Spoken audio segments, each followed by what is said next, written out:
Hey everyone, my name is Rooster, and welcome back to Mechabellum. In today's video, I'm going to be playing against Flower Fairy, none other than the highest rated opponent on ladder, and, well, the person that has the most Mag 1 tournament wins.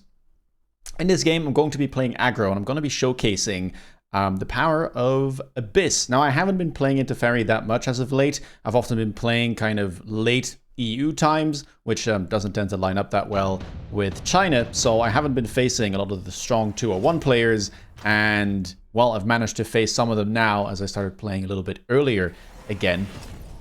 And yeah, both of us start with a Fire Badger pack. I just opted to pick this because Rhino spec is very good, and I have seen people pick a lot of Fire Badger, especially the Chinese player base seems to prioritize these packs, and I kind of wanted to see what it's all about and try to play Fire Badgers myself. Now, it seems like Fairy, kind of fitting the bill here, goes for a similar pack as well. And so it's Fire Badger up against Fire Badger, and round one here is going to be very, very similar. I'm a Rhino spec, he is a marksman specialist. I start crawlers, he starts fangs, he goes void eyes, and I too will go void eyes here because I feel like it's just the best kind of DPS and tankiness that you can buy on round one, and I am really looking to go for something like Phoenix on round two. Fairy will get the level 3 marksman on round two. Neither of us really have to worry too much about anti-air that way. I am going to sell my middle tower here. It's not that useful, or I guess it was on the right, but I'm pushing in, so I'm likely not going to get to use it too much, and I was expecting Fairy to defend here. One crawler at the front to try and tank that first salvo from Chungus, and then 2 crawlers in the back to kind of walk in. It's a pretty good thing to try and not like put all of your chaff all the way on the front line on round one. One will usually suffice. If you notice that, you know, some important units get immediately locked onto, you can then fix it on round two. But if that's not the case, you can kind of greed, and this way you already have some chaff waves. That really helps out. Now, round one here is great for me because I'm the one pushing in, and so I overwhelm the right side, I get a debuff, and I should get a second one too. There are some fangs in the way, but I have so many Fire Badgers and Void Eyes left, I'm pretty confident that I should be able to win here. A really good start, and yeah, here I'm basically looking to go for more chaff, maybe a Phoenix on round two. That's my game plan. I wasn't quite sure whether I wanted to go for a Scorching Fire on my Badgers first or range, but I was gonna make the decision kind of in the next few rounds, looking at, you know, how do the Fire Badgers engage with the enemy units? Do I really feel like I need range, or can I greed for a Scorching Fire and get that bonus damage instead? Round number 2 here, Photon Coating shows up. Not the most eventful cards, but I'm pretty happy to pick up the Photon Coating. And the funny thing is, Fairy does the same. He does like to pick these type of equipments a lot, so I wasn't too surprised about that. Both of us go for the Photon Coating on one of our Fire Badgers. I opted to place a crawler in front here, so this is kind of what I was talking about, right? This Fire Badger, I think, got locked onto pretty quickly by this Void Eye, or at least some of the units. Plus, I was expecting that marksman, so here I can fix it immediately and add some chaff in front. Also, the center is relatively vulnerable. There's Fire Badgers, you know, in front of the 2 towers, but nothing in the middle, so a crawler could create some trouble. Go for a Phoenix as well, and that's pretty much my round. A crawler all the way in the back. I sell my tower, and I kind of greed here by not defending my left side, but I didn't expect my opponent to play aggressively, as, well, they get their marksman, and I kind of expected them to solidify the right side of the board, which is what they do by adding another Fire Badger and another Void Eye as well, I believe. My Void Eyes now do get locked on too, but I felt like I can probably tank for long enough, and if I go range, I might get stuck on the enemy Badgers, which wouldn't be great. So I was kind of looking to go for the DPS route instead and click on Scorching Flames first, or Scorching Fire. Basically tried to, you know, get through the opponents faster than they can get through me. Very close round. We will end up winning, I believe. We have a couple of Void Eyes and the Phoenixes, so we do win, but it's a very, very close affair. Not a bad round whatsoever, considering, you know, that was a bit of a power spike for my opponent. Now, round number 3, we have unit reinforcements. The kind of scary thing here, I guess, is the first 3, which, you know, can be played aggressively. The left side is kind of open for both of us, and as you can see, we both end up going for the Farseer. The reason that I don't go for Rhino is that it does cost a fair bit, and the Farseer just sells for more, right? It's 300 profit, this is 250. And I wasn't quite sure whether my opponent would pick Phantom Ray or Farseer, and the Phantom Ray would beat the Rhinos quite convincingly if it was put on the left. So yeah, that's why we probably both go for Farseer here. Now, I add a lot more to the left side of the board though, as Ferry just buys more chaff here to really try and create more stalling power on the right. I go for a Crawler, a Badger, and a Wasp to defend the flank and to act as chaff on that left side where we will be pushing in. Now, the one downside, I guess, is that, you know, my right side didn't get any stronger. I am very much relying on getting that debuff, and while I will get it, it looks like it'll just happen a little bit too late as most of my units here are dying. But I'm not too unhappy here about how long we are surviving, so that is going to inform my decision next round to pick Scorching Fire first and then go for range after. We may still end up winning here. It's pretty close. I mean, I have a Farseer, but that level 3 marksman is kind of scary. One-shots almost everything. We'll lock onto my Farseer, take it out, and that's pretty much going to be all she wrote. Not too bad, though. I mean, I don't take a ton of damage. I now get my Power Spike turn as my Rhino will be available, and I have a nice spot here to put it. Go for a Crawler on the shallow flank as well to really make sure that this Rhino doesn't get insta-locked, because my opponent might expect me to put the Rhino in this position. It's not the most uncommon thing. I go for the Rhino drop. My opponent goes for Assault Scorpion, and I'm just using this defensively because, yeah, I thought, you know, maybe Ferry goes for some tempo here and tries to get my tower. So I go for a Missile and a defensive Rhino. You know, it doesn't get picked, but at least better safe than sorry. And yeah, Assault Scorpion comes out. Now, I do click Scorching Fire, as was my plan. I honestly kind of missed the fact that Assault Scorpion was offered. I do know that Ferry likes to play these type of boards, but I thought that they might as well, like, end up going for the tempo. But you can see here the attack speed, and I don't think they get bonus attack, but I guess attack speed equals, you know, DPS in the end. Does manage to take out that level 2 Rhino, otherwise I'm sure it would not have died. But, you know, it ends up making the difference somewhat on that left side, at least taking out the Rhino. The right side is doing well, though. We got the tower debuff nonetheless, and I still have that Farseer online, so it looks like we should be able to win. Not a massive victory, considering I do have that level 2 Rhino, or I had it this round, but, you know, a victory nonetheless by a margin of 1 Phoenix. And now round number 5. We both pick the fire spell. I decided to layer it on the left side because I thought if my opponent is going to shield, they are likely going to shield once on the right side where most of their units are, and that marksman, so it doesn't burn to a crisp. So I'm just going to layer it kind of on his weak side and in the middle. And I was expecting fire in return as well, but there's not that much I can do about it. I immediately go for range because I really felt like I had to keep my fire badgers out of harm's way as much as possible. They are Assault Scorpions, so they don't have a ton of range. So right now, you know, we do outrange them by 45 meters, which should be plenty, at least until range comes out. And my opponent goes for range enhancement as well. They also have suppression shots on their Void Eye, which is just a cheap tech, fine to pick if you get some levels. You won't really regret it.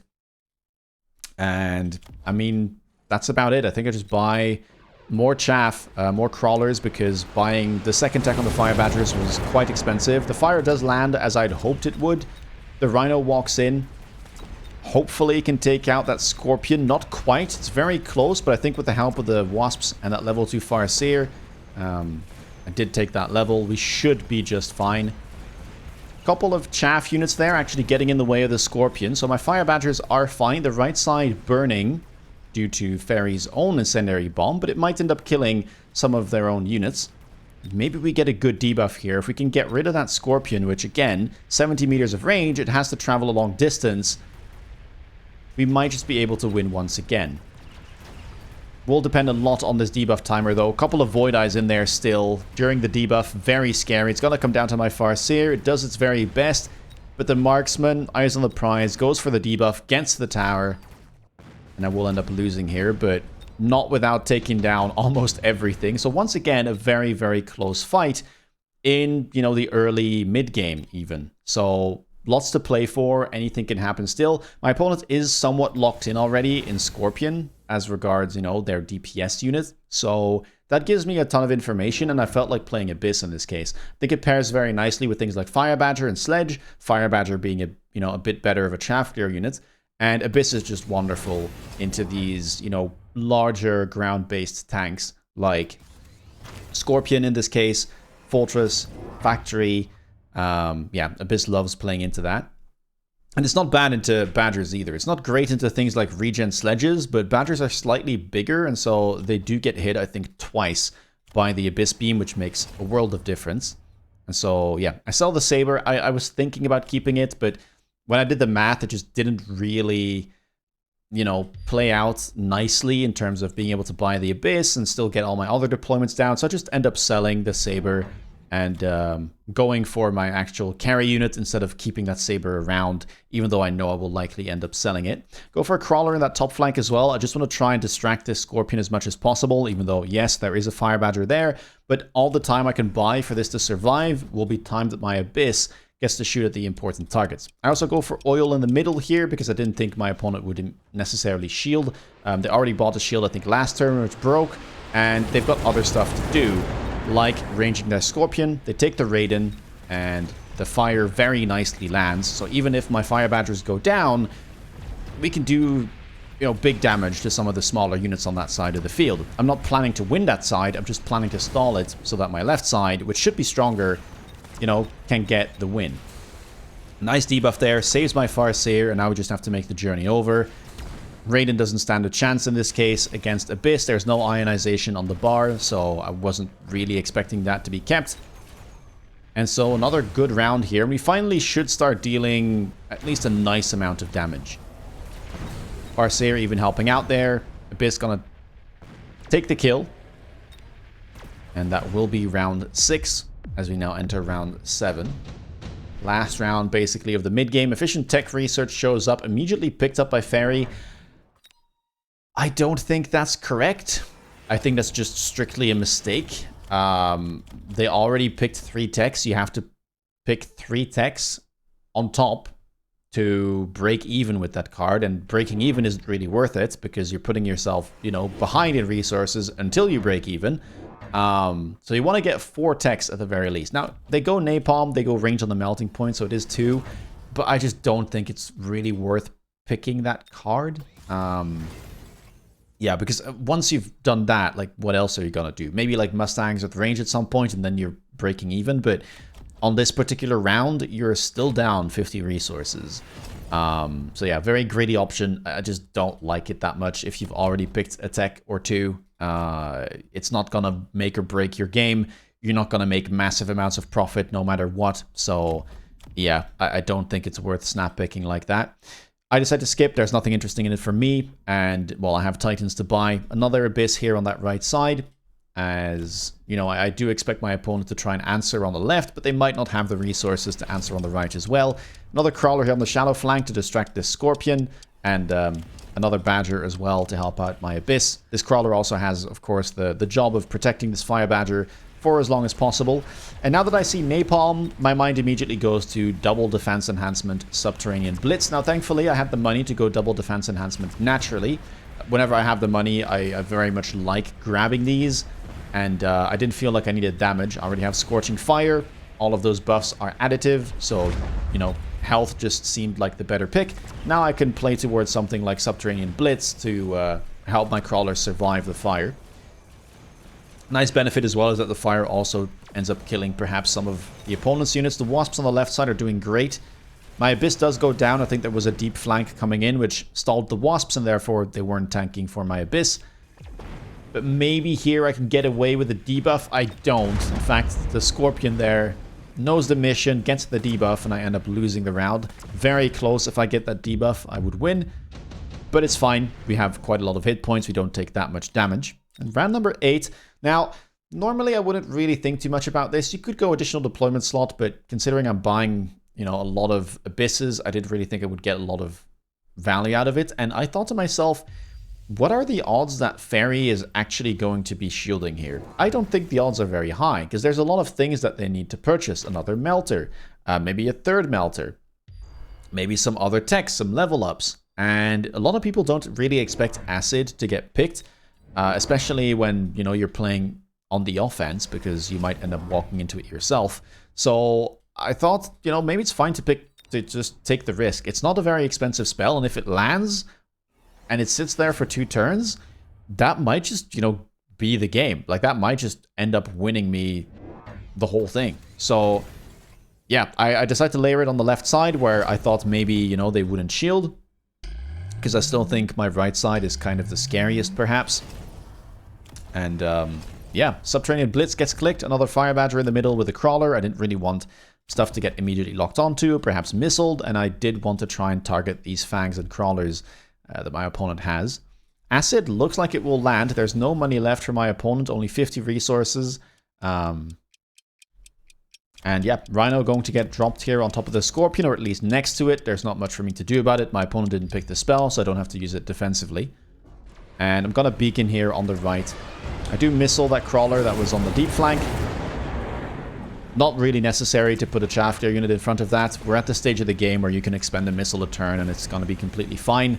And honestly, it's just not worth the deployment to put something that far back. You want to have as strong a board as possible. I do add more Wasps as well on the right. They're doing great. That Acid worked fantastic. Helps out the Fire Badgers. Even, you know, take down some of these melting points. There goes that tower. There goes the melting point. And this is going to be big damage. Very happy about how this went. And yeah, that's going to be Fairy now. Down to sub 500 hit points. All I need is 1 Abyss to survive for a round. And we're good. Round number 9, unit reinforcements. Now, I thought, you know, my opponent needs to deal with the Wasps. And when I saw Wraith, I just thought they're probably going to pick the Wraith here and range it to try and kill my Wasps. Because that is a problem. It is distracting the melting points. Even if, you know, for, you know, 10 seconds, that's a lot of time that they don't look onto the Abysses, and you don't want to give the Abyss any uptime. So I preemptively here take the Marksmen that are also offered and anti-air them. Yeah, bit of a prediction play, but I felt like there was nothing else my opponent would do. I don't think they would pick Sandworm. I think my Abysses, especially at level 2, would kill them too quick. And yeah, it doesn't fix that Wasp problem. So I was completely fine here picking something that I don't really have to pay for, and clicking a cheap anti-air tech to go for the predict, and it seems like I am correct. Marksman also layered, right, 1 on each side, because they're worth 3 Wraith, about where I expect them, and I get rewarded here. I do buy another Wasp in the middle as well, just kind of late, another Crawler.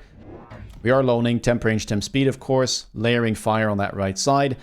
I thought maybe I could do something cheeky and like put 8 missiles down on this right side to maybe like immediately break this shield. You can do that sometimes, but I kind of wanted to just buy the bubbles and not risk, you know, wasting 400 resources on all those missiles. We're going to beacon here to the right again. I kind of want to approach from the diagonal, hopefully lock onto that melting point. The right side, or the left side rather, should be fine still with the Acid. And I mean, let's see. I do break the shield, so part of the fire ends up landing. Now, mind you, even though my Crawlers have Subterranean Blitz and double defense enhancement, they're not going to be able to walk through all of that fire. But they kind of make it through here and there, but that's pretty much all of the chaff gone. Thankfully, Fire Badgers are pretty good at blocking the melting points. And, ooh, this is getting very close.